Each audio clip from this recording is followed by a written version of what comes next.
ना तो किसी क्वेश्चन हमें डिस्कस करबा हमर जो जो एमसीक्यू हम ऑलरेडी डिस्कस करी आसी तक हम डिस्कस करबा तापर हमें प्रीवियस ईयर क्वेश्चन को देखिबा कि रिसेंटली स्पेशल ऑडिट रे क्वेश्चन आसी ओके तो क्लास को स्टार्ट करबा। अच्छा पूर्व क्लास रे हमें कितने नंबर क्वेश्चन डिस्कस कर सकते सॉरी थिला बोधे 150 तक जाइए 150 तक तो जाइए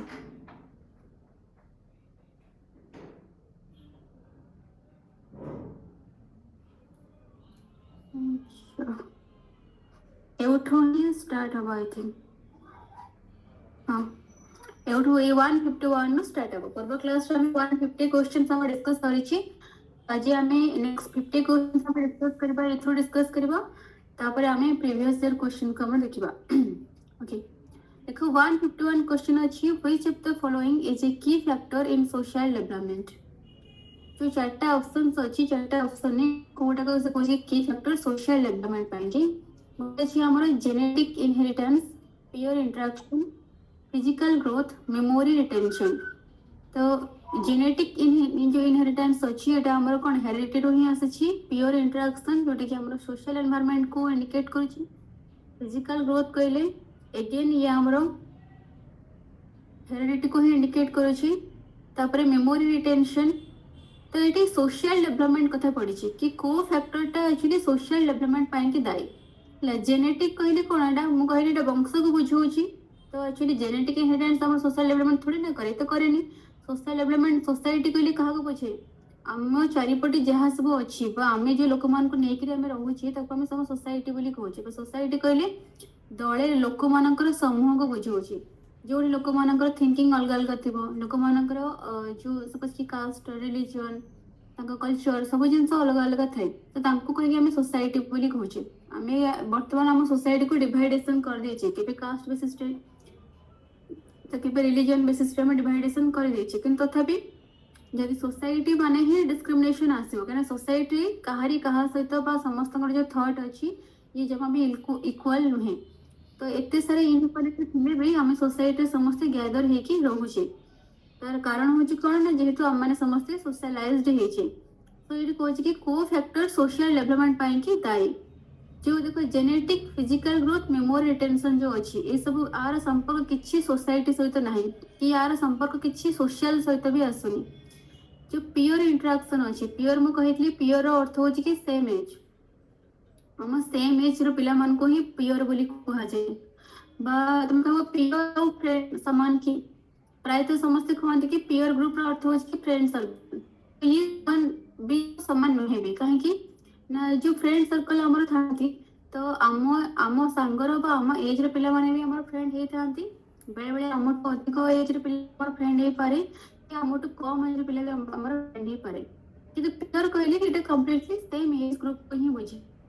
तो ये केवल एज सीना सेम अच्छी कि एक्चुअली थॉट अलग कहीं एक्चुअली गोटे क्लासरूम रे पाठ पढ़ुवा सेम एज पिलामानकर केबे थॉट सामान नुहे से बैकग्राउंड सामान नुहे कि सपोज कि जो एरिया रु आछंती एरिया भी सामान नुहे से कास्ट भी सामान ही नथे रिलीजन भी सामान ही नथे पीयर बोली कहूँ पीयर इंटरेक्शन अर्थ हो कौन ना जेहेतु सोसाइटी आम जो टाइप डिस्क्रिमिनेशन को फेस करुचे आम से टाइप डिस्क्रिमिनेशन आम क्लासरूम रे भी फेस करूँ तेणु करके को फैक्टरटा एक्चुअली सोशल डेवलपमेंट को सहायता करे हाँ कह मैम आपण जो कहले peer hello hello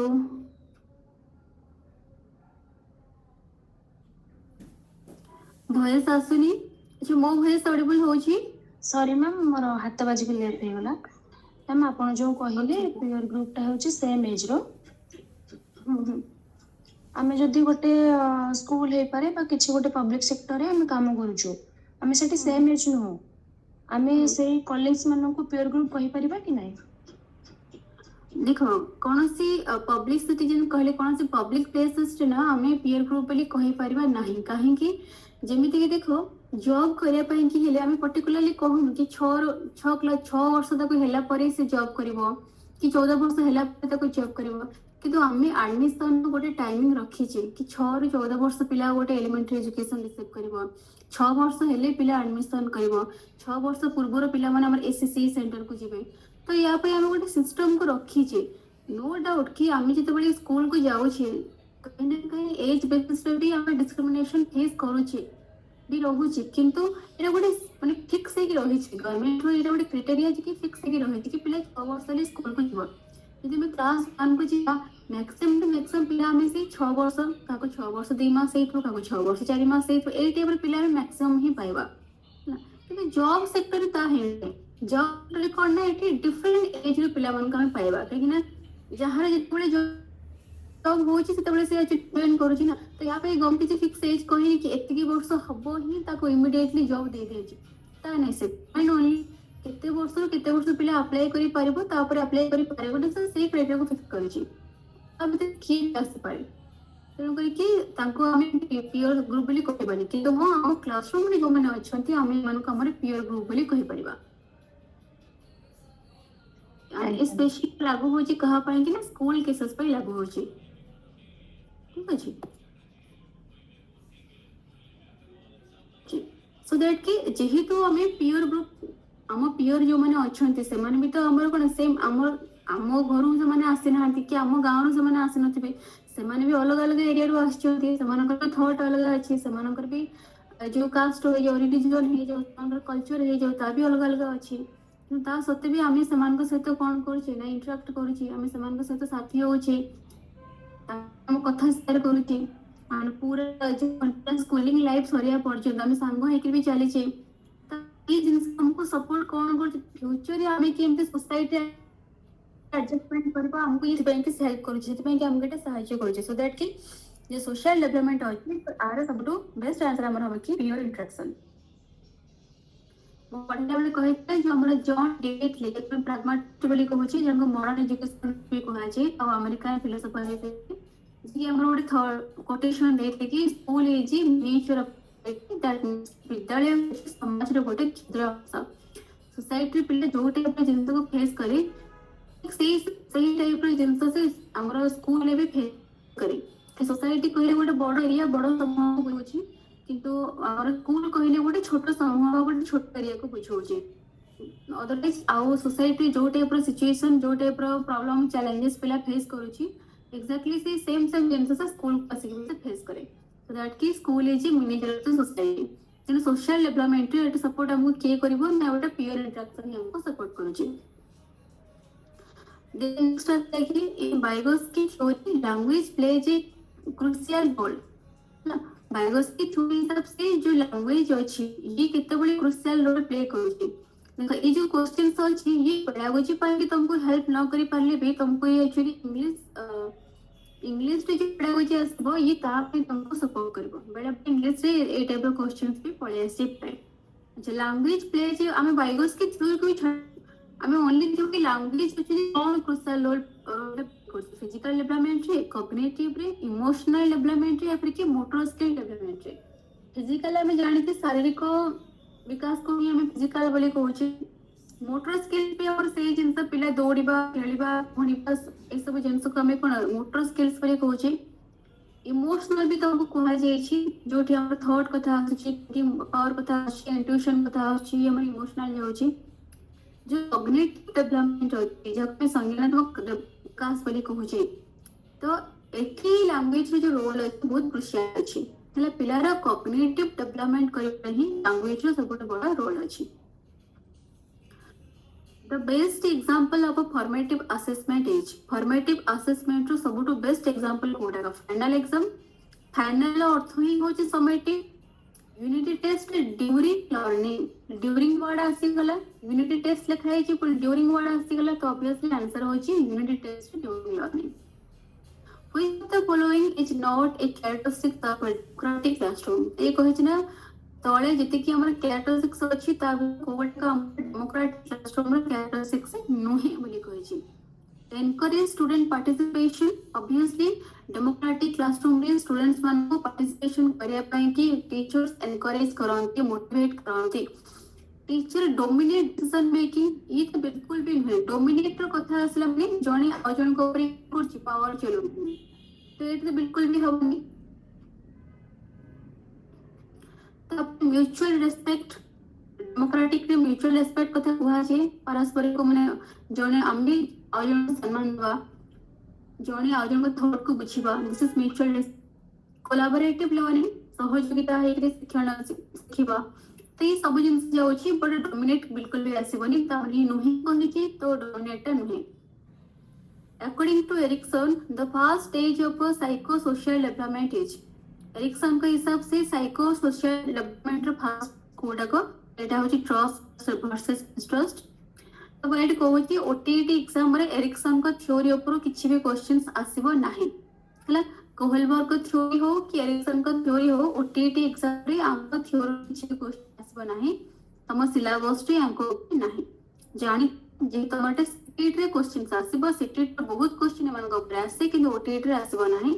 but future pine के ready Thao the ability to regulate one's emotion is called मतलब कि जन को इमोशन को रेगुलेट करिवार एबिलिटी को हमें कोन कहै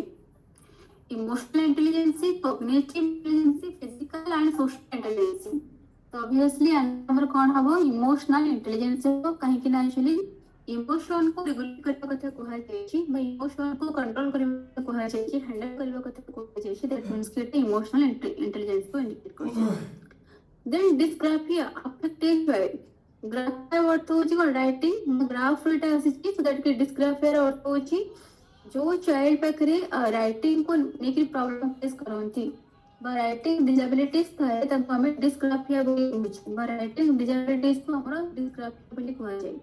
तो एटी रीड होची राइट होची तो ऑप्शन हमरा राइट ही आसबो which of the following is not a stage in Piaget theory of cognitive development कोडा को पियाजेट के हिसाब से कॉग्निटिव डेवलपमेंट स्टेज नुटे बोली कहै छै मु कहैतली पियाजेट को जो कॉग्निटिव डेवलपमेंट अछि इच लेटेस्ट स्टेज ले फर्स्ट हमरा सेंसरी मोटर पीरियड तापर pre operational period complete operational period and then last हमर होछि कि फॉर्मल ऑपरेशनल पीरियड तो तळे जो मोरल ऑपरेशनल अछि ये नुहे the ability to solve problem using sudden insight is called मतलब कि जो प्रॉब्लम सॉल्व करिबार माने सडनली गोटे प्रॉब्लम रो सडन सक्सेस हमको मिलिबा गोटे प्रॉब्लम में सडनली द सॉल्यूशन हमको मिलिबा दिस इज होजी कोन हमर सडन इनसाइट दैट कि सडन इनसाइट को यूज करके प्रॉब्लम को सॉल्व करिबार एबिलिटी को हमचले को थ्योरी आसी छी दैट जे हमर इनसाइट लर्निंग थ्योरी आसी छी जहा को हमर वार्ड धाइमर देथले देन ये थ्योरी तो हमरो आउ जे ना भी हमरा आसे जे हमर पहला कोका से भी हमर एक्सपेरिमेंट करि जंती according to Gardner is intelligence relate to musical ability Gardner को थ्योरी हिसाब से को इंटेलिजेंस ता हमर म्यूजिकल एबिलिटी सहित संपर्क अछि एटी अछि हमरो लिंग्विस्टिक रो अर्थ अछि लैंग्वेज से संपर्क अछि लॉजिकल मैथमेटिकल हमरो मैथमेटिक्स सहित और लॉजिकल रीजनिंग आ से संपर्क अछि म्यूजिकल इंटेलिजेंस एटा हो राइट आंसर तळे अछि बॉडी काइनेस्थेटिक दैट मींस कि बॉडी को यूज कर जेमति कि गोटे क्रिकेटर हे गला तो ए टाइप रो सपोज कि जने माने गोटे पर्सन जे कि निजे बॉडी माध्यम रे गोटे डांसर हे गला तो ए टाइप रो पर्सन्स आसिले तो आर संपर्क हमर बॉडीली काइनेस्थेटिक से अछि मतलब हम गोटे म्यूजिक मागी छी तो आंसर होछि म्यूजिकल इंटेलिजेंस अगेन ए जो क्वेश्चंस तो अच्छी इंटेलिजेंस और constant question answer question number 82 रे एते आसीबो नाही which types of motivation come from external reward को प्रकार मोटिवेशन एक्सटर्नल रिवॉर्ड रो आसे मोटिवेशन थ्योरी हम डिस्कस कहितले कि जो मोटिवेशन हमको मिले छी की प्रकार मिले गोटे होची इंटरनल गोटे होची एक्सटर्नल जेतेबेले आमे कोन से रिवॉर्ड पाइबा से काम करू तो ताको हमर एक्सटर्नल मोटिवेशन बोली कहै छै त माने एटे एक्सटर्नल रिवॉर्ड कथा कहै जाय छै माने बाहरु किछि हमको रिवॉर्ड मिले कथा कहै जाय छै तो आंसर कोन हबो ने बी हबो extrinsic motivation. The first socializing agent for a child is what a child पाएंगे first socializing agent होचे किए से तो हमें सब बड़े जाने चाहिए child पाएंगे first teacher होचे किस तरह माता पिता first school होता है घर तार फास्ट सोशलाइजिंग एजेंट भी तार माता पिता, तार फास्ट सोशलाइजिंग एजेंसी होची तार घर। तो ये एजेंट कथा देखी बट ये एजेंसी किंतु ये मन माँ बापा माँ बोली देई बट ये फैमिली अछि, तो आंसर होची फैमिली। ହେଲା which of the following best describe transfer of learning? आ भितर कोटा ट्रांसफर ऑफ लर्निंग को बहुत भलो डिस्क्राइब करूची। फॉरगेटिंग ओल्ड नॉलेज, भूली जीवा ता माने ट्रांसफर केमती करियो, माने से हम ट्रांसफर करियो ना, भूली गले तो ट्रांसफर करियोनी, तो ये हुए। Using past learning in new situation, the best answer कि पास्ट लर्निंग को हमें न्यू सिचुएशन पे अप्लाई करबा, बा पास्ट के हमें जो एक्सपीरियंस गेन करे छी ताको हमें न्यू सिचुएशन पर अप्लाई करके सॉल्व करबा, तो ये सब बेस्ट आंसर। मेमोराइजिंग ये भी नेगेटिव टर्म, कॉपी करबा ये भी नेगेटिव टर्म, तो सब बेस्ट हो be using past learning in new situation. Eighty past learning अछि, एग्जाम रे पास्ट एक्सपीरियंस भी पके दे पारे, तो से same genus. Punishment in learning should be, learning के पनिशमेंट एक्चुअली रहिबा दरकार, केमिति रहबा दरकार। गवर्नमेंट कहूची कि पनिशमेंट होची नेगेटिव रीइंफोर्समेंट, तो आमे भी जानि कि पनिशमेंट होची वो नेगेटिव रीइंफोर्समेंट, बट बेले बेले पनिशमेंट को ऐड करिया को पड़े, तो केमिति हमें को ऐड करबा? फ्रीक्वेंटली करबा तो बिल्कुल भी नहीं, रेयरली करबा और कंस्ट्रक्टिव करबा, ये एकदम से सही आंसर। रेयर अर्थ होची केबके अति आवश्यकता पड़ले रेयरली करबा, अब कंस्ट्रक्टिव वे ही करबा। तापरे पब्लिक एंड ह्यूमिलेटिंग बिल्कुल भी नहीं, पब्लिक को ह्यूमिलेटिंग छगो करबा तो पिला स्कूल को से कर देबो, रैंडमली करबा तो ये भी सही नहीं। से सब बेस्ट होच के रेयरली करबा और कंस्ट्रक्टिव वे रे करबा। देखो केते बड़े पिला माने जॉइन हो जन। The law of readiness means, law of readiness रो अर्थ कोन? ये थर्ड लॉ आसी, फर्स्ट लॉ हमर होची लॉ ऑफ रेडीनेस। रिपीट करू again, learning happen best when learner is physically and mentally ready। learning तते बड़े possible हुई तब learner टा physically mentally लेवल से ready करे। next point, the key characteristics of a gifted child। a gifted child कहा को हमें कहबा बा कोन कोन characteristics ता पाखरे थिले त हमें gifted child बोली कहबा। तो लो मोटिवेशन बिल्कुल भी नहीं, जो गिफ्टेड चाइल्ड थांती माने हाईली मोटिवेटेड थांती, हाई क्यूरियोसिटी और क्रिएटिविटी, ये एकदम सही आंसर कि हाई क्यूरियोसिटी और creativity.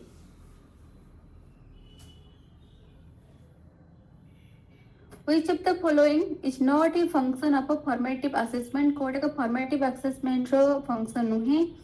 improve teaching and learning, diagnose learning problem, assign final grades only। जो जगह फाइनल कथा लिखी तो सेटा फॉर्मेटिव रे जीव नाही, हला तो ये नाही कथा पचारि तो सी हमर आंसर नुहे। सेल्फ कॉन्सेप्ट अर्थ कोन? आमे सेल्फ कॉन्सेप्ट कहली आमे कोन बुझी? तो सेल्फ रो अर्थ होची कोन? मु को बुझोची। कॉन्सेप्ट माने मो निज को बुझिबा, सेल्फ कॉन्सेप्ट मो निज को बुझिबा, मो मतरे जिंस कोन, मु कोन, तो ए कॉन्सेप्ट कथा कहा जाय छी। How one perceive one self, तमे निजे निज को केमिति परसीव करूछो, दिस इज होची सेल्फ कॉन्सेप्ट।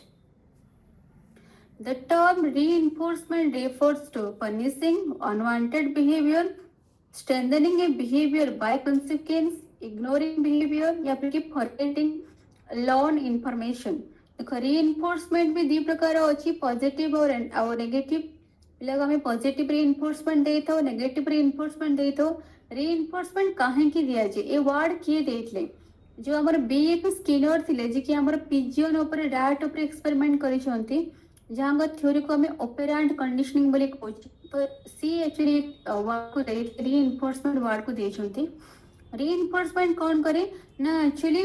चाइल्ड बिहेवियर को ना स्ट्रेंथन करिबारे सपोर्ट करे। जेमिति कि देखो लिखा है कि strengthening a behaviour by consequence, that means कि कंसीक्वेंस तोरे बिहेवियर को हमें स्ट्रेंथन करबा। ये पॉजिटिव बिहेवियर नेगेटिव बिहेवियर, जने भलो काम करूची तो कमे पॉजिटिव रीइंफोर्समेंट देले, जने भलो करनी कमे नेगेटिव रीइंफोर्समेंट भी करूची। ये नेगेटिव रीइंफोर्समेंट कोन में करा जाउची ना, एक्चुअली तार जो नेगेटिव बिहेवियर अछि ताको रिड्यूस करे पाए कि एटा आपको दिया जाउची। सो रीइंफोर्समेंट नेगेटिव हेले भी ये पिला ऊपर पॉजिटिव इंपैक्ट की पकाए।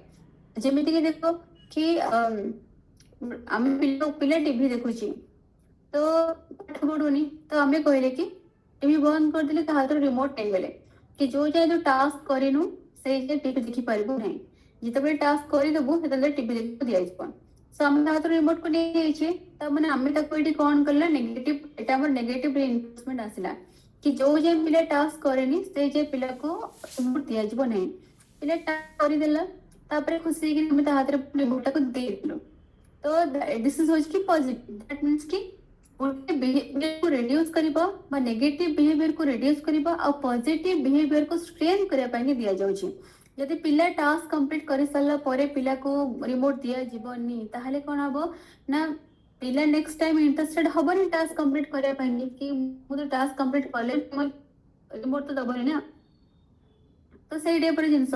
सब उसकी पिला क्लीननेस मेंटेन करूनी तो जो जाए तो क्लीननेस क्लीन करिनु तो प्लेट क्लीन करिनु तो खाइबा दिया जीवनी तो पिला जिते प्लेट को से क्लीन करिवो ताको इमिडिएटली खाइबा दिया जीवो तो माने एटे पिला कोन सिखले कि मु जो जे मु क्लीन करेनी सजे को खाइबा दिया जीवनी तो ये पिला को किछ नेगेटिव रिइंफोर्समेंट दिया जायछि कंडीशन रखा जायकरी तो ये पिलार जो नेगेटिव बिहेवियर्स अछि ताको ये रिड्यूस करबो पॉजिटिव को स्ट्रेंथ पॉजिटिव बिहेवियर को ये स्ट्रेंथ करबा केमिति वांटेड बिहेवियर स्ट्रेंथ करबा केमिति जेमिति पिला थाली प्लेट को क्लीन करी छि सेमि ताको तुरंत खाद्य दिए छि बता माने पिला ये जो गुड बिहेवियर अछि जहा को हम वांटेड जहा को हम चाहू कि पिला ए टाइप रो बिहेवियर देखाओ सब क्लीन रहो मेंटेन करो तुरंत खाद्य दिया गला पर से जाने गला कि नहीं एक्चुअली मु क्लीन तापर मुझे खाद्य दिए छि पिला प्लेट क्लीन कर सारा पिला को खाद्य दबानी ताहले नेक्स्ट टाइम सी आउ ट्रस्ट कर सी आउ मतलब क्लीन कहबा चाहेबे नहीं सो दैट की जो रिइंफोर्समेंट अछि आर पॉजिटिव इंपैक्ट ही थाए तो कॉन्सिक्वेंस पर बिहेवियर को स्ट्रेंथनिंग करे पाई ही रिइंफोर्समेंट दिया जाए next learning by doing is example of learning by doing अर्थ कौन एक्चुअली हमर जे एमके गांधी थिले ये लर्निंग बाय डूइंग मेथड पर काफी फोकस करते बेसिक एजुकेशन सिस्टम थिला जोडी लर्निंग बाय डूइंग मेथड रे पिला मन को पढिया पे कहले कि जने पिला जते बळे पढु छी तो सिखो छी से निजे करे कि सिखो हला आर मेन मोटो हो कि पिला को एक्टिव रखिबा बाय टीचिंग लर्निंग प्रोसेस रे चाइल्ड को एक्टिव रखिबा हो आर मेन मोटो सो ये कहार एग्जांपल एक्सपेरिमेंट गोटे अछि हमर experiential learning classical conditioning rote learning passive rote तो बिल्कुल भी हबनी क्लासिकल कंडीशनिंग कहीं हबनी को देखो मैं कही क्लासिकल कंडीशनिंग रे एक्चुअली जो रिस्पांसेस टा क्रिएट हो करा जाउतला एटा इनवॉल्यूंटरी थिला से हिसाब से एटा हबनी बट एक्सपीरियंशियल लर्निंग हबो कहीं कि ना पिला निजी जो एक्सपीरियंस कर पिला सिखुची पिला में करिया पई के फ्रीडम देले ही तो पिला एक्सपीरियंस पिला करबो एक्सपीरियंस गेन करबो ना सो दैट की लर्निंग बाय डूइंग होची बेस्ट एग्जांपल होची एक्सपीरियंशियल लर्निंग रो Which type of intelligence is related to bodily movement and coordination? Code ऊपर इंटेलिजेंस की bodily movement और coordination पाई की important तो एटा होची bodily kinesthetic जो मु कहितली कि कोन से क्रिकेटर हे गला कोन से डांसर हे गला एमाने बॉडी को ही यूज करंती से बस की कोन से एक्टर हे गला तो एथि पाई कि दरकार बॉडी मूवमेंट और कोऑर्डिनेशन बहुत आवश्यकता अछि तो एटा हमर रिलेशन रहउची bodily kinesthetic सहित ओटीटी क्वेश्चन आसीबनी बट सीटीटी क्वेश्चन आसीबो अगेन जेडपीडी कथा आसी जेडपीडी टीचर को केमिति सपोर्ट करे teach beyond the students current ability with support that means कि ये स्टूडेंट रे जो करेंटली जो एबिलिटी अछि ताको सपोर्ट करे कि नहीं पिला को ये टीच करे सहायता माने पिला जहां जानि छी बा पिला केते जानि छी ता से पिला को हम आवडी की सपोर्ट करले आवडी की असिस्टेंस करले तो पिला बेटर जानि ना दिस इज होची ZPD Which one is not a feature of inclusive education? Code के inclusive education feature नहीं accepting diversity एटा feature की जाउची inclusive education कहले ना जितने भी diversity थाउ ना कहीं समस्त को हमें including सब कैटेगरी पिला को हमें गोटी क्लासरूम को आनिबा गोटी स्कूल को आनिबा एटा होची inclusive education मोटो एटी स्पेशल पिला में पढ़िबे एटी हमर डिसएडवांटेज पिला माने भी पढ़िबे एटी नॉर्मल पिला भी पढ़िबे तो समते गोटी परिवेश को आनिबा गोटी स्कूल को आनिबा ई हो जारे मोटो तल कर एक्सेप्टिंग डाइवर्सिटी ई तो जीवो teaching all children in the same classroom ये भी हमरा जाउची segregating children with special need अच्छा तो ये नोट कही ना कोटा का इंक्लूसिव एजुकेशन रो नुहे ये कोची सेग्रीगेटिंग चिल्ड्रन होते स्पेशल नीड दैट मींस कि जो स्पेशल नीड चिल्ड्रन जो अछंती मन को अलग कर दबा तो इनक्लूसिव रो अर्थ इंक्लूड करबा सेग्रीगेशन रो अर्थ होची सेपरेट करबा तो इनक्लूसिव एजुकेशन एटा फीचर नुहे सेपरेट करबा एटा फीचर नुहे स्पेशल नीड पिला मन को भी आमे से सेम एटमॉस्फेयर को आनिबा से सेम स्कूल से मन पढ़ी पारिबे तेणुक एटा हमर नाही the ability to understand others emotion is called मतलब कि अन्य इमोशन को बुझिबार अर्थ होची एम्पैथी हैला the ability to understand others emotion मतलब कि सामना वाला रो बा आमे आउ कार इमोशन को बुझिकरी बा ता मन को जानि कि ता अकॉर्डिंग काम करबा दिस होची empathy which of the following is not a type of learning disability code का learning disability type नहीं dyslexia dysgraphia dyscalculia dysphagia dysphagia जीवनी ओके dyslexia जाउची reading disability dysgraphia writing disability dyscalculia जोड़ के हम जानले कि mathematical disabilities calculation problem face करे मैथमेटिकल प्रॉब्लम को सॉल्व करे प्रॉब्लम फेस करते डिस्कैलकुलिया dysphagia जीवनी which of the following best describes scaffolding in teaching teaching रे scaffolding टा कोडा बेसी भलसे डिस्क्राइब करूची gradually reducing help as learner gains confidence scaffolding रो अर्थ होची कोन मतलब कि पिला को हमें असिस्टेंस दब किंतु एक्चुअली केमिति दब गोटे छोटो पिलाटा से किछि जान न थे तो धीरे से कौन करना कि पेरेंट सपोर्ट या फिर कि टीचर सपोर्ट रे जिनसे शिखे जेते बळे से शिखि आसीबो बता जो शिखिबार एबिलिटी बड़ी बड़ी चलिबो बता नॉलेज ता बड़ी बड़ी चलिबो सेते आ कोन करबो हमर जो सपोर्ट को टिकेट की कमे कमे आसबा दिस इज व्हिच कि ना हमर scaffolding gradually reducing help that कि हमें तो जो हेल्प ता करूतिले तो कमे ग्रेजुअली रिड्यूस करी जे पिला ग्रेजुअली ग्रो करी करी जो सेते हमें तारा हमें हमर जो हेल्प को ग्रेजुअली रिड्यूस करी आसबा the main goal of a continuous and comprehensive evaluation CC तमर ओटीटी क्वेश्चंस आसबो अच्छा continuous comprehensive evaluation main goal कोन focus only on written exam with बिल्कुल भी all aspect of student development continuously इजाउची इंक्रीज होमवर्क नहीं ओनली स्लो लर्नर भी नहीं कंटिन्यूअस अर्थ होची रेगुलरिटी मतलब कॉम्प्रिहेंसिव रो अर्थ होची ब्रॉडनेस इवैल्यूएशन अर्थ होची कि qualitative quantitative with value judgement that means कि पिला को हमें क्वांटिटेटिवली क्वालिटेटिवली पिला को हमें जज करबा त साथ साथ हमें जो पिला को जो इवैल्यूएशन जो करू छी हमें को रेगुलर बेसिस रे करबा जेमिति कि हमें यूनिट हमें इंटरनल एग्जाम करबा सेमेस्टर एग्जाम करबा रेगुलर बेसिस रे करबा त साथ साथ ब्रॉडनेस का कॉम्प्रिहेंसिव अर्थ होची कोन ने हमें आगरो ना केवल स्कॉलास्टिक एस्पेक्ट को ही हमें एग्जाम करूतिले तो वर्तमान कहा जाउछ कि पिलर स्कॉलास्टिक एस्पेक्ट साथ साथ पिलर जो को स्कॉलास्टिक एस्पेक्ट पे अछि ताको भी हमें एग्जाम करबा दरकार बा ताको भी हमें इवैल्यूएट करबा दरकार सो दैट के रेगुलर बेसिस रे पिलर स्कॉलास्टिक और को स्कॉलास्टिक एस्पेक्ट गुडा को हमें इवैल्यूएट करबा दिस इज होची continuous and comprehensive evaluation so ये असेस करे all aspect of a student all aspect अर्थ हो जोटा हमर कोथरे जाउची ना कॉम्प्रिहेंसिव रे जाउची कंटीन्यूअसली जर अर्थ हमर regularly the sensory motor stage in पियाजे थ्योरी लास्ट फ्रॉम अच्छा पियाजे थ्योरी हिसाब से जो सेंसरी मोटर स्टेज अछि एटा केते बेले हमर आरंभ होची केते बेले सरुची तो ये जन्मरू आरंभ हुए आमर 2 सप्ताह पर जन्मरू जो 2 सप्ताह पर ये आरंभ हुए 2 वर्ष सरी जाए बार्थ टू 2 इयर्स कह बोले चले ऑप्शन ए होचे सही answer which of the following is an example of a positive reinforcement अब जो कोड का positive reinforcement for example taking away a toy for bad behavior giving prize for good work ignoring a child when they speak up scolding a student for late submission अच्छा देखो taking away toy for bad behaviour तो खराब behaviour ପାଇଁ ପିଲାଠୁ ଆମେ toy କୁ ଛଡେଇକି ନେଇ ଆସିବା ତ ये तो पॉजिटिव रिइंफोर्समेंट रे जाओनी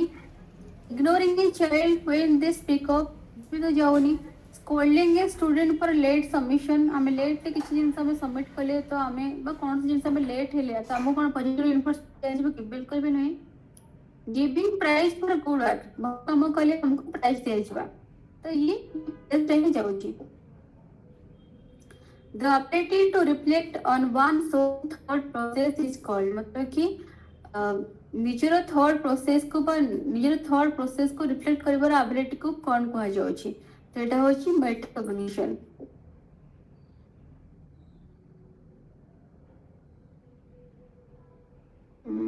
183 को ब्रेक क्वेश्चन तो एकदम मोटिवेटर आसीबनी। 183 क्वेश्चन को देखो, which of the following is the characteristics of a learner with dyslexia? Kota का dyslexia रो characteristics जाउची। म कहितले dyslexia रो अर्थ होची कि difficulty in reading। जेतेबेले चाइल्ड रीडिंग रे किछि डिफिकल्टी फेस करे बा जो चाइल्ड को हम रीडिंग डिसेबिलिटी चाइल्ड पाखे थाए ताको हम dyslexia रे कहउची। तो एटा होची answer. Which of the following is not true about learning disability? कोटा का learning disability true नुहे। They are due to brain dysfunction.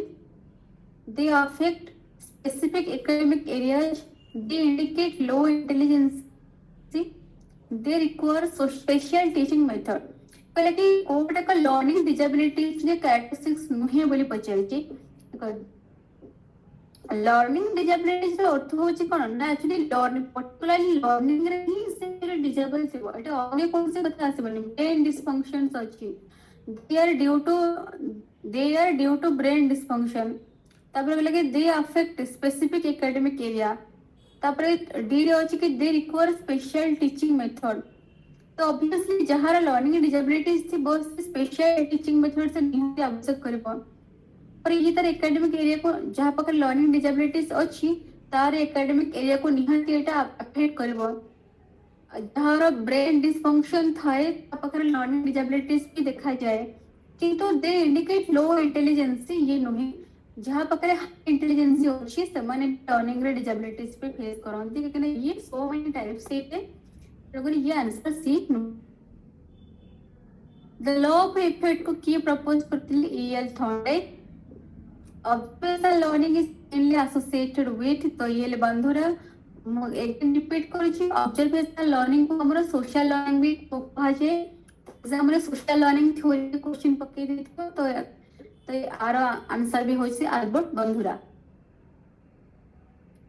तो कोहलबर्ग थ्योरी मते एप्टीट्यूड रे आसीबनी। अच्छा, which of the following best describe emotional intelligence? कोटा के इमोशनल इंटेलिजेंस को बहुत भलो से डिस्क्राइब करूची। ability to solve math problem, ability to understand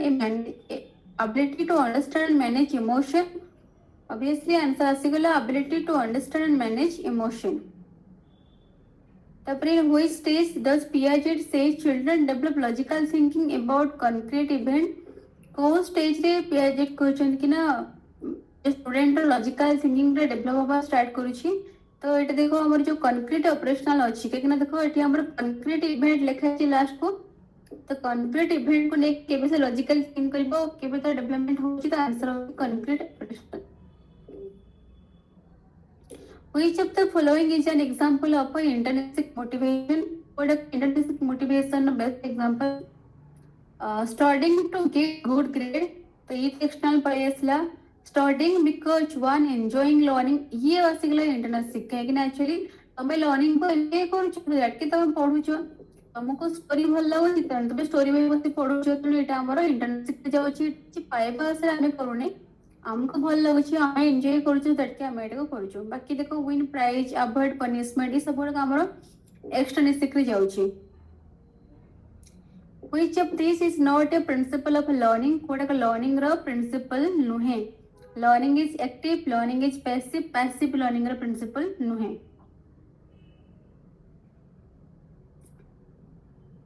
Which type of intelligence relate to sensitivity to sound, rhythm and tone? को type रो intelligence जिकी sound rhythm और टोन सेंसिटिविटी सहित रिलेशन अछि। साउंड कथा अछि, रिदम कथा अछि, टोन कथा अछि। साउंड रिदम टोन ये सब जिन कोठी यूज म्यूजिक रे ही यूज हुए बुझला। तो ऑब्वियसली आंसर हमर हबो musical intelligence. What does differentiated instruction mean? Differentiated instruction रो अर्थ कोन? Teaching all student in the same way. देखो ये डिफरेंशिएटेड वर्ड अछि।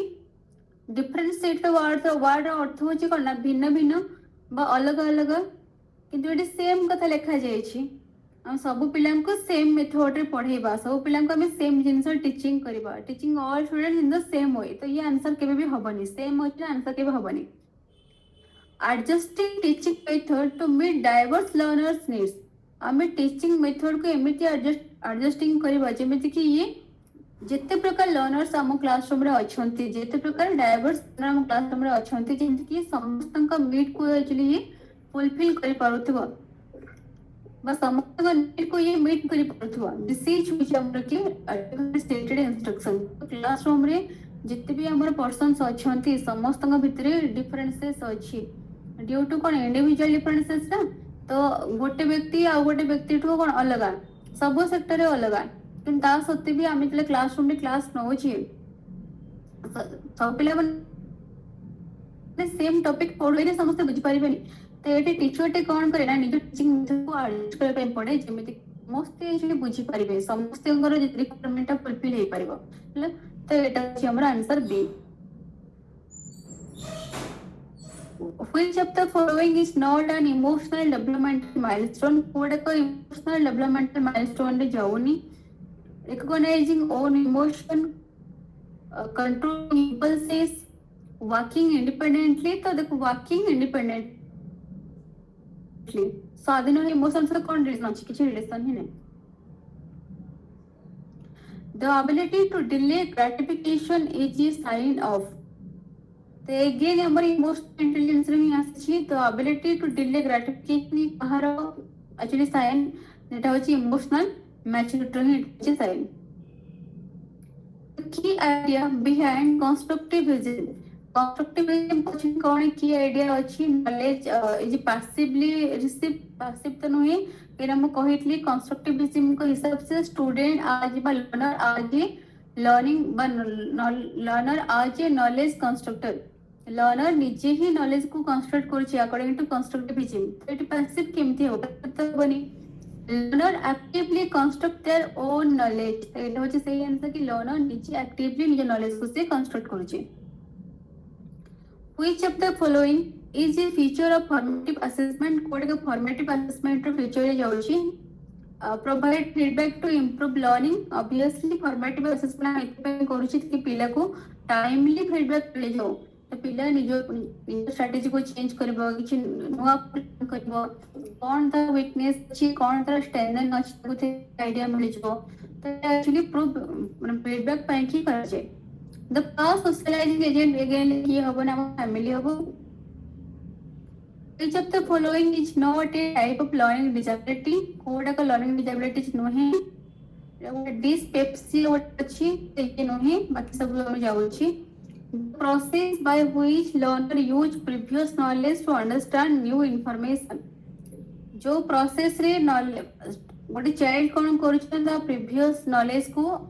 यूज करके न्यू इनफॉरमेशन को बुझिया पाए कि चेष्टा करूछि तो अगेन एटा होछि हमर ट्रांसफर ऑफ लर्निंग तो ये 200 क्वेश्चन थाओ जदि एठी जे पढ़ाला बेले कोनोसी कांसेप्ट कर डाउट्स अछि मत पचरो तापर हम देखिबा स्पेशल रिलेटेड जो क्वेश्चंस से हम डिस्कस करी ए बिजली किसी डाउट अछि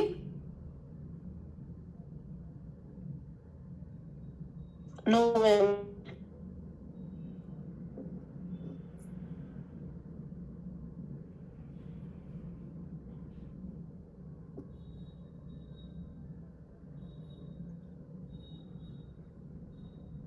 अच्छा एबे हमें स्पेशल ओटीटी देखिबा कि एथर को ओटीटी 2 रे कोन कोन क्वेश्चंस आछि हमर पेडागोजी ऊपर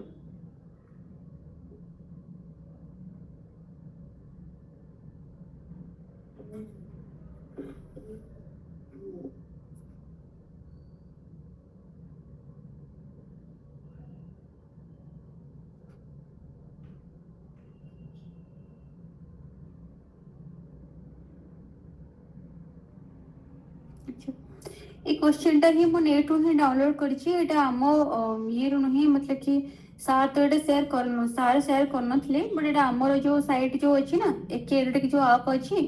सेठी सार बहुत जल्दी एटा तमन को शेयर कर देबे ए प्रीवियस क्वेश्चन टा ଏଇଟା ଆମର ଆଇ ଥିଙ୍କ 2025 ରେ ହଁ 2025 ରେ ଏକ୍ଜାମ ହେଇଥିଲା ଆଉ ଏମାନଙ୍କ ସିଲାବସ୍ ଆଉ ତମ ସିଲାବସ୍ ଏକଦମ ସିମିଲାର। ସ୍ପେଶାଲ ଓଟିଟି ର ଅର୍ଥ ହଉଛି କି ଯୋଉ ଟିଚର ମାନେ ଅଲରେଡି ଜବ୍ ରେ ଅଛନ୍ତି ତ ସେମାନେ ଓଟିଟି କ୍ଲିୟର କରିନାହାନ୍ତି ତ ଏଇଟା ସେମାନଙ୍କ ପାଇଁ ହିଁ କରାଯାଏ ଟିକେ ସେମାନେ ଓଟିଟି କ୍ଲିୟର ହେଇଗଲା ପରେ ତାଙ୍କର ପ୍ରମୋସନ ଇନକ୍ରିମେଣ୍ଟ ରେ ସୁବିଧା ହବ ହେଲା। ତ ତାଙ୍କ ସିଲାବସ୍ ତମ ସିଲାବସ୍ ଏକଦମ ସେ ସମାନ କିଛି ଅଲଗା ନୁହେଁ। ତ ଏବେ ଏଇ ହେଇପାରେ ଏଇଥିରୁ କିଛି କ୍ୱେଶ୍ଚିନ୍ ରିପିଟ୍ ବି ହେଇଯାଇପାରେ ତ ଆଜି ଆମେ ଏ କ୍ୱେଶ୍ଚିନ୍ ଗୁଡିକ ଡିସ୍କସ୍ କରିଦବା ଏଠି କଣ କଣ କ୍ୱେଶ୍ଚିନ୍ ପଡିଛି। ଦେଖ ଚାଇଲ୍ଡ ଡେଭଲପमेଣ୍ଟ ପେଡାଗୋଜି ତ ନंबर 1 ରେ ଆମର ଆସିଛି କି in statistics what is indicate by median. ତମର ଚାଇଲ୍ଡ ଡେଭଲପमेंट पेडागोजी रे तमरो स्टैटिस्टिक्स ऊपर क्वेश्चंस अछि मु काली क्लास रे कहैतली मीन मीडियन तमरो मोड तमरो अछि तो आमे गोटे क्लासेस रे आमे चेष्टा करबा टिके देखिया पई कि हमरो यदि पॉसिबल हुए ताहले मु तुमको चेष्टा करबी टिके मीन मीडियन मोड ऊपर आईडिया दवा पई कि बट एउठी जानि टिके देखु तो देखो एटी मीडियन अछि ओडिया रे मीडियन को हमरो ना मध्यमा बोली कहै छै। मीडियन कोन ना तमर यदि आईडिया अछि क्लास इंटरवल ऊपर तले क्लास इंटरवल को जोड़ा का समान दी भाग रे विभक्त करी तक हम मीडियन बोली कहै छै हैला। सिंपल ओडिया रे मु कहै छी जोड़ा का हमर क्लास इंटरवल को हमर संभाग को समान दी भाग रे विभक्त करी तक हमर मीडियन बोली कहै छै। तो एटी करे कि स्टैटिस्टिक्स रे what is indicate bye median. Statistics रे मीडियन एक्चुअली कोन इंडिकेट करू छी मोस्ट फ्रीक्वेंट गिवन नंबर जो मोस्ट फ्रीक्वेंट गिवन नंबर अछि दिस इज होची मोड ये मीडियन नुहे middle number of the order data. देखो एटा होची आंसर मिडिल नंबर मु कहि ना सपोज कि हमने सपोज कि हमें मन पांचटा 1 2 3 4 5 कहि करी पांचटा डिजिट लिखि छे तो हमें भी कहबे कि पांचटा डिजिट को डिजिट टा पूरा का पूरा लिस्ट को हमर समान दी भाग रे विभक्त करूची तो आंसर तो हमर 3 हैला लेकिन ऊपर को 1 2 रहउची तळ को 4 5 रहउची तो दिस तमरे 3 होची हमर कोन मीडियन तो सेम तमर एटा हमर ऑड संख्या अछि बोली इजी कहले कि एटा होची मीडियन। यदि हमर एटी इवन संख्या था त हम केमि बाहर कर थांदे तो यार सबरो फार्मूला अछि फार्मूला को अप्लाई करके ही हम एटा को बाहर करू। तो एटी तो एक जिंस हम बुझी पारिबेनी जाना कि मीडियन कहले एक्चुअली ये मिडिल नंबर को बुझो जे कि पूरा का पूरा क्लास इंटरवल को संबंधी भाग में विभक्त करथु होला। सो आंसर होची हमर B middle number of the order data. एबे देखो who observe that emotion at upper who observe that emotions at upper primary school age are intense and transitory. तो एटा कोन से गोटे व्यक्ति ऊपर पड़ी मु कही एग्जाम रे गोटे गोटे निहाती दीटा कोन डेफिनेशन पळे आसीबो निहाती दीटा कोन डेफिनेशन पळे आस माने किए कहले कि एक्चुअली अपर प्राइमरी स्कूल जो एज अछि एटी इंटेंस आओ एठी हमर जो जो आवेगटा अछि एटा हमर इंटेंस हेते और ट्रांजिटोरी होइते किए कहले तो आंसर हमर होबो कि D Hurlock. According to Kohler experiment according to Kohler experiment on the chimpanzee what helped to solve the problem। अच्छा एटा जानचो कोड आछि ना हम इनसाइट लर्निंग रो आछि मु तुम कहबे जो डिस्कस हमर हेतला इनसाइट लर्निंग डिस्कस होतला सडन हम समस्या समाधान हमको मिल जाउछि बस ओटा का हमको ना हमर इनसाइट का सडनली हमको गोटे प्रॉब्लम रो सॉल्यूशन दबर सपोर्ट करूछि तो ए लर्निंग थ्रू हम इनसाइट लर्निंग थ्रू बोली कहतले मु कहतली एटी तीनटा पर्सन ना आसलो गोटे वार्ड रेमर गोटे कोहलर गोटे होची नंबर कोक्का केते लेट रे तमने जॉइन होछो। अच्छा तो कोहलर का एक्सपेरिमेंट हिसाब से कहले कि according to Kohler experiment on chimpanzee तो कोहलर का जो गोटे पाए ऊपर एक्सपेरिमेंट करथली तार ना थला हमर सुल्तान हला what help to solve the problem तो से एक्सपेरिमेंट हिसाब से को जिंसटा हमको प्रॉब्लम को सॉल्व करबे हमको सहायता करछि। तो हमरो ऑप्शन ए अछि कि perception of total situation option B अछि trial and error method option C अछि पॉजिटिव रिइंफोर्समेंट ऑप्शन डी अछि हायर ऑर्डर कंडीशनिंग। अच्छा तो हमें तुमको थ्योरी टिके मु डिस्कस थ्योरी मु तुमको डिस्कस भी करी छी तो थ्योरी मु तुमको कहितली ना शिवाजी कोन कला ना एक्चुअली से पिंजरा भीतर बसिकरी भाबुतला कि एक्चुअली कोन कले मु कदलीटा को आनी खाइ पाबी तो से टाइम रे से कोन करूतला ना पूरा का पूरा पिंजरा को से ओवरलुक करूतला एंड सडनली ता हाथ रे ताक को दिसी गला कोना गोटे बारीटे पडिछ बोली करी हला ता माने जदि से भल से सिचुएशन को परसीव न करी थांता, ऑब्जर्व न करी थांता, ताहले ताको समाधान केबे मिल पारि न थांता। तो आंसर हो कि perception of a total situation. Continuous and comprehensive evaluation asks which of the following element। देखो एबे हम सीसी पढ़ितले तो कंटीन्यूअस कॉम्प्रिहेंसिव इवैल्यूएशन जो अछि या भितर को एलिमेंट को असेस करूची। तो हमर अछि कोन only examination, only homework, scholastic and co scholastic assessment. एबे डिस्कशन म करछि कॉम्प्रिहेंसिव रो अर्थ होछि कि scholastic and co scholastic assessment. तो आंसर हमर आसीबो कि scholastic and co scholastic assessment. Number 5, which of the following is not a pictorial depiction of data। कोडा को जो चट्टा हम ऑप्शन जो दिया जाय कोडा को पिक्टोरियल डिपिक्शन नहे बा कोडा को डाटा रे बा तथ्य रो पिक्टोरियल डिपिक्शन नहे। एटी पिक्टोग्राफ अछि, बार डायग्राम अछि, एग्जैक्टली ओडिया देखिनो तो केउटी तथ्य को छबिर परिप्रकाश नहे। जो माने ओडिया को ठीक से बुझितो ताको बुझि परिबो। मु इंग्लिश कोड के बेसी भल से क्लैरिफाई करि परिबे सो दैट कि मु इंग्लिश वर्णन रे पढौची। पिक्टोग्राफ, बार डायग्राम, हिस्टोग्राम, ग्लोब। एक्चुअली तमर एटा देखो पेडागोजी रो ही आसे छी। एठी पिक्टोग्राफ, बार डायग्राम, हिस्टोग्राम ई सब हम स्टैटिस्टिक्स रे अछि। बार डायग्राम गोटे ग्राफ रे जाउची, हिस्टोग्राम भी ग्राफ रे जाउची हैला। एटे क्वेश्चन कोटा का पिक्टोरियल डिपिक्शन नहे। जो ग्लोब अछि, ग्लोब टा को जगह हमर यूज करा जे भूगोल ज्योग्राफी रे यूज करा जे हैला। ग्लोब एक्चुअली कोन करे हम गोटे जगह जो अवस्थिति अछि ताको कहने पे हम ग्लोब को यूज करू जे। ये पिक्टोरियल डिपिक्शन ही जीव नाही हैला। सो दैट कि ये पिक्टोग्राफ, बार डायग्राम, हिस्टोग्राम सब रहले हमर ग्राफ, ये सब गोटे कैटेगरी रो, ग्लोब वाला गोटे अलग कैटेगरी रो। Which of the following are only visual aids. आ भितर कोड केवल विजुअल एड्स। अच्छा तुम जानছো गोटे हमर ऑडियो एड्स अछि, गोटे हमर विजुअल एड्स अछि, गोटे हमर ऑडियो विजुअल एड्स अछि हैला। ऑडियो एड्स खाली सुनिबो, विजुअल एड्स खाली देखिबो। ऑडियो विजुअल एड्स ले सुनिबो प्लस देखिबो, बट ओनली विजुअल एड बोली कहै छी। तो ब्लैक बोर्ड तो गोटे विजुअल एड किछ हम सुन पाइबोनी खाली देखिबा। चार्ट भी हो जे हमर विजुअल एड। टास्क कार्ड तुम पिला मान को दिया जे हमर ई गोटे विजुअल एड रे जाउ छी। त माने एठी किछ ऑडियो जिंस नाही। बी को देखो, बी रे ब्लैक बोर्ड अछि, black board visual add. Radio हो जे हमर ऑडियो एड, टीवी हो जे हमर ऑडियो प्लस विजुअल एड। त माने को ऑप्शन हमर ठीक है, ऑप्शन ए हो जे हमर ठीक answer black board, chart, flash card.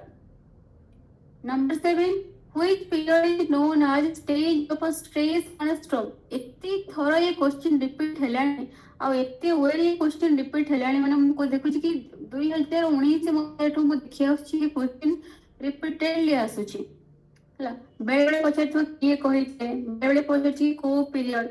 हला। तो देखो which period is known as a stage of stress and stroke. माने जो हमरो एडोलेसेंस जो पीरियड अछि एटा अछि तनाव रो समय बोली किए कहितले भी क्वेश्चन आसी पारे, बट एठी चला के बोले को पीरियड तो एटा हमरो adolescence period. Option A. Which of the following committee is related to school. को कमिटी रो स्कूल सहित संपर्क अछि। तो एटा हो हमर एसएमसी,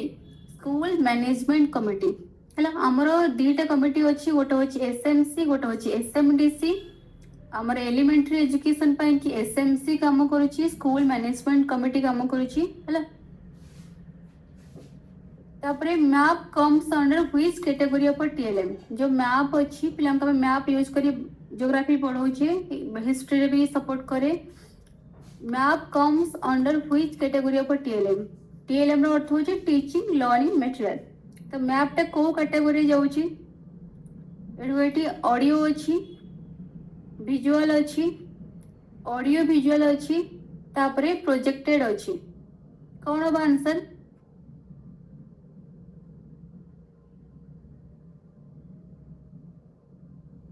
की कोई परिबा आंसर कोन हो। एपटे ओडिया भी देखो।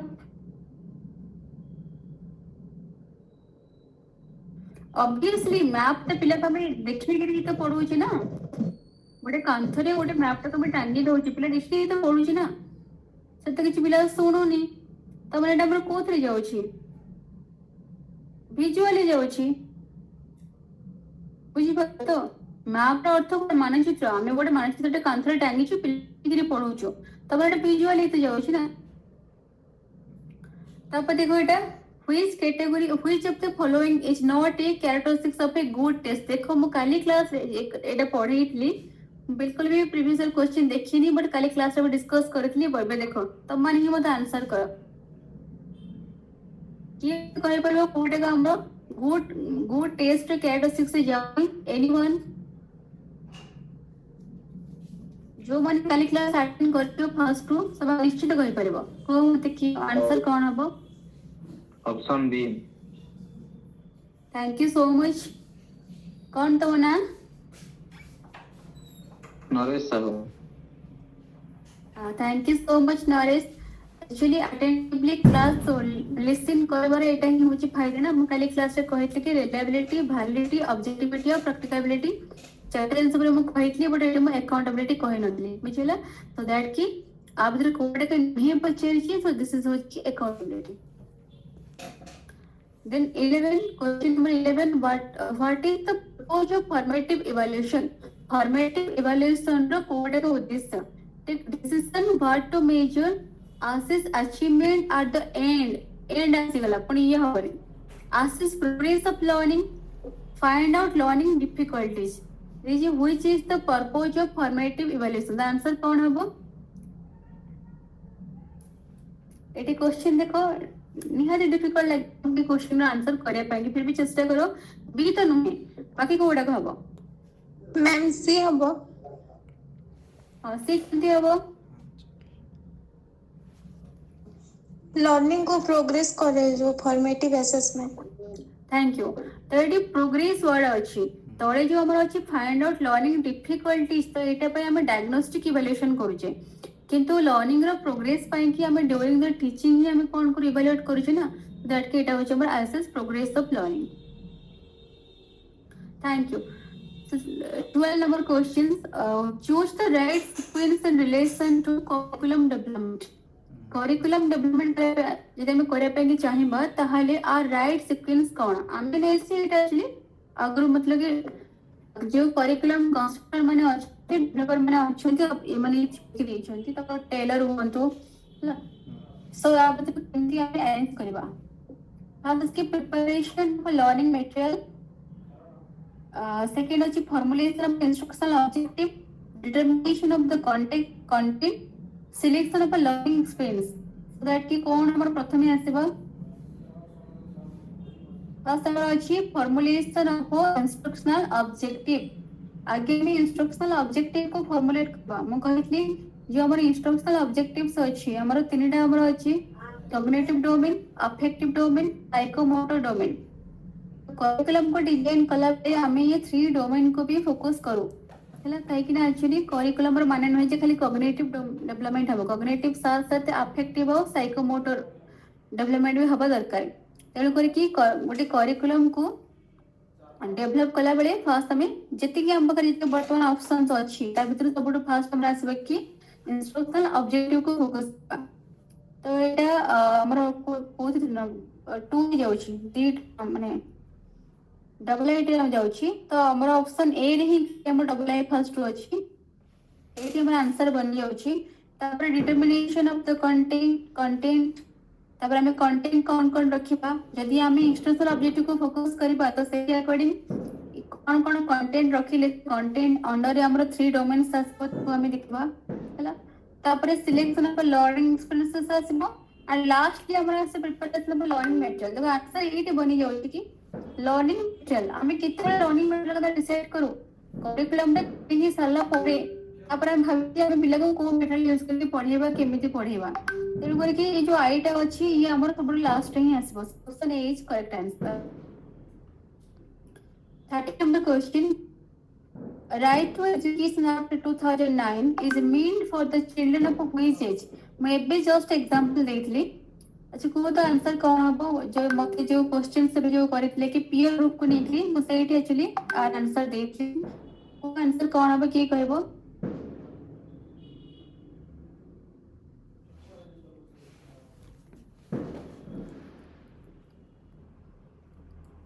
ऑप्शन ए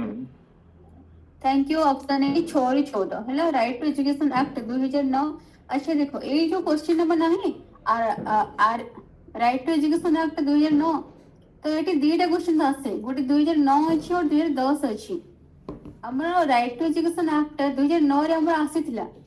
किंतु ए जो एक्ट हमर फोर्स के बेला बेले गोटे क्वेश्चन आसे 2009 रे हमर एक्ट आसे छी बट एक्ट हमर फोर्स बस कि गोटे फोर्स गोटे वर्ड पड़ी थिबो ताले फोर्स जो जगह फोर्स वर्ड थिबो तो 2010 हमर हबो ହେଲା ताको फोकस करबो। Role play comes under which type of teaching learning aid role play टा को टाइप ऑफ टीचिंग एड रे जाउ छी। रोल प्ले जो कि हमर बहुत ऑडियो हबो विजुअल भी हबो। एटी को find the median for the given score J score दिया जाई छी ता भीतर मीडियन हमरो बाहर करो। फिर तो मैथमेटिकल कैलकुलेशन आबो जो माने खाता क्वेश्चन खाता पे धर के बसछो तो आराम से बाहर करी पारिबो। 1 2 3 4 5 6 7 8 आठटा अछि एटा अछि हमरो इवन रो अछि फर्स्ट रोज के हमें को सजेइबो जेमति कि 11 12 15 को हम सजेइबो। अच्छा हाँ 8टा 15 तमाम क्लास अछि ना 8टा 15 तमाम क्लास अछि। यस मैम अच्छा हो ठीक अछि ताहले आज एतिकी थाओ आमे काली क्लास नेक्स्ट क्लास रे डिस्कस करबा।